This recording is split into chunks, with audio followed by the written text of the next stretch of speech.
These layered surface effects are the reason people fall in love with wet felting. Wool, silk, bamboo, sari silk, and textured inclusions do not just sit on top of each other. They shrink, crinkle, migrate, grab, and fuse into an incredibly interesting surface. This is a wet felted beachscape, but the real lesson is a surface design you can use in landscapes, abstracts, ocean pieces, functional items like bags and hats, vessels, and so much more. This project was originally taught live years ago, and our community has been asking to see it again. Today, we're revisiting this in a focused tutorial so you can learn these wet felting texture techniques and start using them in your next project right away. The fibers for this project are really a variety of merino tops, luster fibers like bamboo, silk hankies, tussa silk, neps, whatever you have to work with. And you can also shop the fibers that we have available today on our link down below. Just look in the episode notes and look for the first comment. We also have a PDF you can download, and we may not have all of the same fibers, but you're going to be able to get very close with what we have available now. It really doesn't take all that much for the top design layer. The PDF will give you guidance for getting set up. There's a little bit of prep work, and it'll also give you links to videos for making the felt cane and beads if you don't know how to do that already. We start with the level foundation. I'm using merino short fiber in this video, but you could absolutely use pre-felt as a quick base.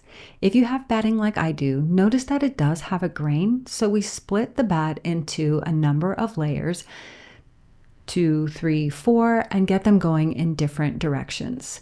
Make your decisions based on how thick your particular bat is. When you do landscapes that go mostly horizontal, I suggest 3 layers, one going up and down, one going side to side, and one going up and down. For this one, about 4 layers is perfect. We're using this thick resist because this is the framing of the canvas for our oceanscape.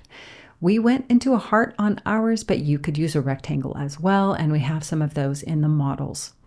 We start by wetting out the surface, and I always like to wet from the center out. Notice that we are pressing water and soap in and air out, and we're really not smearing or trying to stretch the wool. If you don't know how to set up this base, you can use our beginner wet felting starter kit, which includes what I call a single station. It's like a towel. I'm using our rigid bubble, which is our super bubble, plastic on both sides, and you'll notice that we add soap and water to our hands so that they glide. Pay attention to the corners of your piece because it's likely that those can be dry, and you'll notice that we're going to kind of pre-felt these edges now and not the center. We're rubbing those for a few minutes, go for at least like 5-10 minutes because we want to felt those edges down, but we're leaving the center very feltable for the surface that we're going to be adding on. So get a real nice seal so that you have like a vapor lock and really press that down so it adheres. If you don't have foam as thick as mine, you can use something more narrow. Just get it nice and stuck on there. Now we're going to choose the direction of our coastline, and I'm using this pre-felted cane. We have done this on other videos or just wet felting merino top or something else, but I'm going for kind of an angular coastline, and I want a little bit of curvature to it, and this is going to guide that shape. You can follow the links for a complete page that shows supplies and even grab a PDF for this project of all the original supplies we used. I'm starting with these very thin layers of green because we're going to build the sand dune area of the coast, and this is going to be a multi-layered process, so just have fun with it. Let your framing or your barrier be your guide, and notice that we're pulling off very thin pieces. This is fine merino top, and we're just going to get a nice base layer here. This is going to be lots of piling on.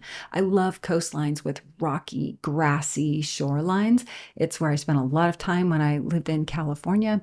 So notice that all these layers are going side to side, and now we're going to alternate these just a little bit. Work in very thin layers. You don't want to pile things on here. We're cutting these fibers so that we can control how far they go, but you don't have to be overly meticulous. We just want the fibers to be able to interlock, and changing that direction really helps support the migration or the interlocking, aka felting, of the fibers. So this is our first layer. It's like a little mossy green, and I'm going to work in with some of this batting layer later to get some textures in this area of the coastline. So very simple, easy process. Now we're going to bring in some texture right away. I have some old felted pieces. These are just chunky bits of wool, and I'm cutting them up so that we can have little land masses, little bits and bobs. And if you have something that's really felted like I do, well, then you can wrap it in something that is a super felter like the short fiber merino, which is the same I have as the base. So that stuff will wrap around that piece that we're including, and I have a little felted bead here that I'm cutting.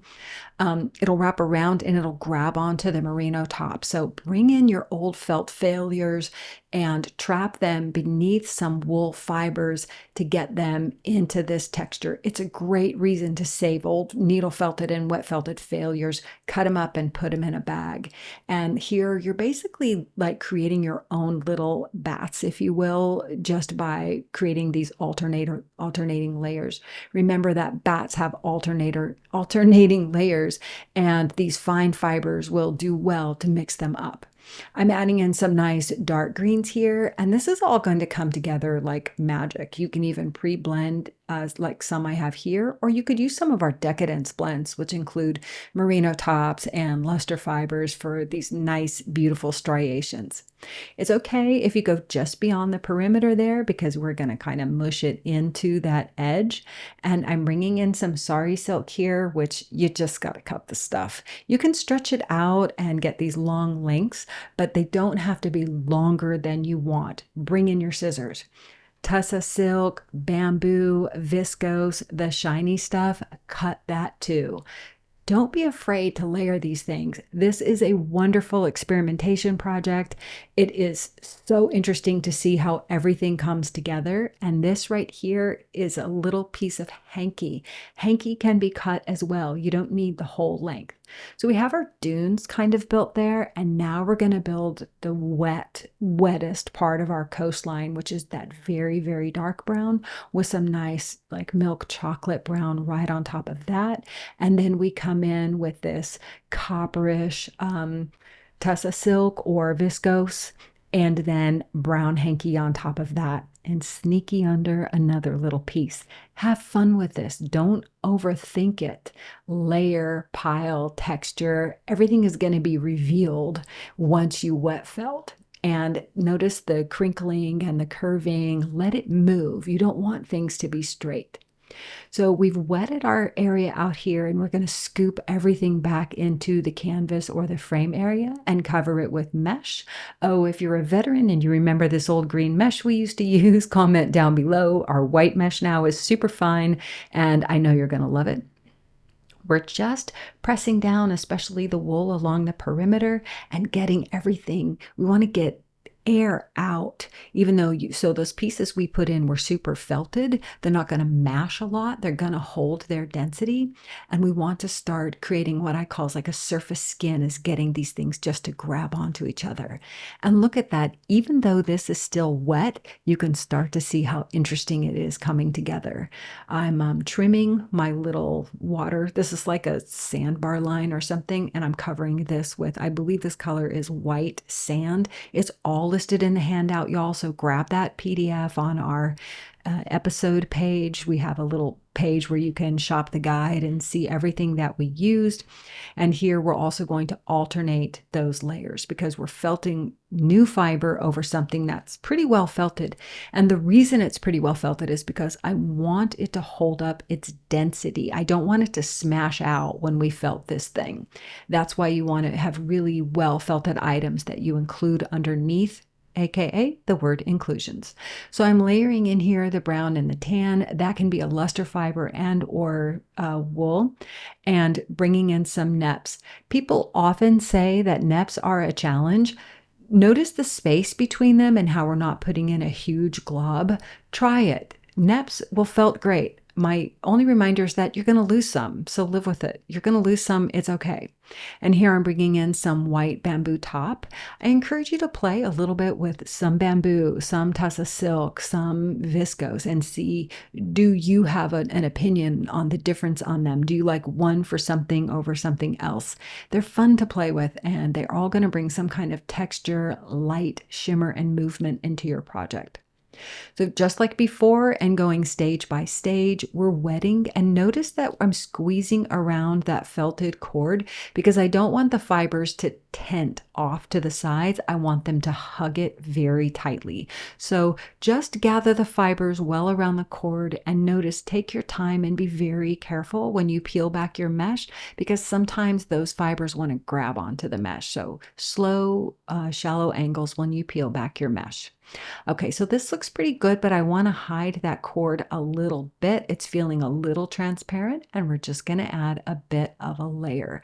When you have the dark under the light and you don't get too heavy with the white, so the dark fibers under the white, it's going to merge all together very, very well. This is going to be really fun when it's all finished, and I think you guys are going to love your piece. Everybody who's made this piece made something beautiful, and it took on such a life of its own. On an upcoming Woolly Wednesday, I think we'll share more finished goods that people have made, and hopefully you'll share yours too so we can see. Fun project. You'll see when my hands go off screen that I'm just adding soap. All right, y'all, this is our Margilan silk. I've just dyed it. You can dye this in the microwave, and we'll make sure. I know we have an old video of this, and notice how there's some white and some dark, and that was intentional. This Margilan, you can crinkle it up before you felt it in. You can wet it and crinkle it, but my base is already wet, so we can use that to our advantage to kind of allow the water to grab onto the silk and then hold it in that kind of crinkly shape in places. Margilan has an incredible sheen, unlike other silk fabrics that we've felt with that have an open weave. So it is wonderful to felt with. It grabs very, very quickly. And you know, how you work in these methods into your piece are really up to you. This was just my play on it, but I liked scooping it towards the edge of the canvas there and then using that to create like some waves and texture. I'll tell you in advance that looking back in retrospect, I wish I hadn't covered the silk quite so much with wool. And so if you're following me or doing your own, maybe make a little test with your Margilan and use a little less wool on top in some places than I did because that stuff felt so readily to wool. All right, y'all, we're going to make baubles, and I'm using a silk gauze or silk chiffon. It's about 3.5 mommy. You can use regular wool. I'm not sure why I chose to use a silk blend here, but this is how we're going to make the baubles. Pull off a tiny piece and kind of draft it out so the fibers get a little further apart. This is going to help them felt together as we roll it up tightly into a little bead. Alternate it as you roll it. You're not going for a tube, you're going for a little ball. And you can leave a tail, as you'll see here in a minute, or wrap an extra piece of fiber around it so that there's a bit of a tail sticking off of it. I wet it with my hands just a little bit to get it to hold its shape. And always when my hands go off screen, I'm grabbing soap off of this is a soap we import from France. It's fabulous. Okay, so I have a little bead here. I'm not sure if I show you, but you want to add a little extra tail of wool sticking off. We're going to make several of these, so we're showing you the one in person first. And notice that we want it to be very well felted, like our other inclusions. We want it to have a nice density so that it doesn't smush out to nothing when we actually get in and wet felt this piece and make all the fibers migrate together. We have our beads ready. I don't know how many I made. I think I just made 3 for this one. You can make as many as you want. But what I missed showing you was that I wrapped a tiny piece of fiber around this bead. Notice I'm wrapping it in the silk. I'm taking another piece of fiber and tying it onto the silk with just a piece of fiber. So that fiber there is going to hold that bead in place. And if I open this up, you're going to see a little tail of wool sticking out. You make sure you wrap your bead around that. That's going to help anchor it to the wool below. Now you're going to repeat this with all of your beads, but my suggestion is to get them very close together in your silk. So just get them to be real close buddies and tie each one off with a little bit of wool. Great. Now we have some baubles, and you don't need all this extra fabric. It's really up to you how much fabric you want left in your piece, but you need some so that you can layer it, just like we're doing here, and anchor it down with fiber. Remember that wool is going to migrate both ways, up towards the top and down, and it's going to migrate side to side. What's underneath is a very short base layer, and what's on top is a much longer staple length. So make sure you get nice coverage of those extra silk bits, especially if it's a gauze or even a heavier weight. I added some bamboo or viscose on top, honestly can't remember. And again, we smoosh everything into the canvas area and then wet it out. And every time I'm adding water, I'm also adding soap, by the way. And again, we're getting our fibers to lay down in between because we don't want them to tent across. Now we want to get to wet felting this piece. We have our design layer in place, and adding soap at this point is a great idea. For those who don't know, the mesh is a nice barrier between your hands and the welt fiber so they don't stick. And all we're doing at this point is forming what I call a surface skin, a very light touch, usually flat fingers or a flat hand. We want all these surface fibers to just kind of start to migrate and form a little skin across the top so that they really stay in place when we start wet felting the whole piece. And you can see now why we sort of pre-felted the perimeter that's laying underneath the canvas. I did a quick switch on you. I switched to my plastic so I could be a little more aggressive. And look at that, our piece is staying in this like heart shape. Your plastic is going to help really smash everything into place. And then we roll our project up with a pool noodle, and I'm using my super bubble. If all you have is the regular bubble, that's fine.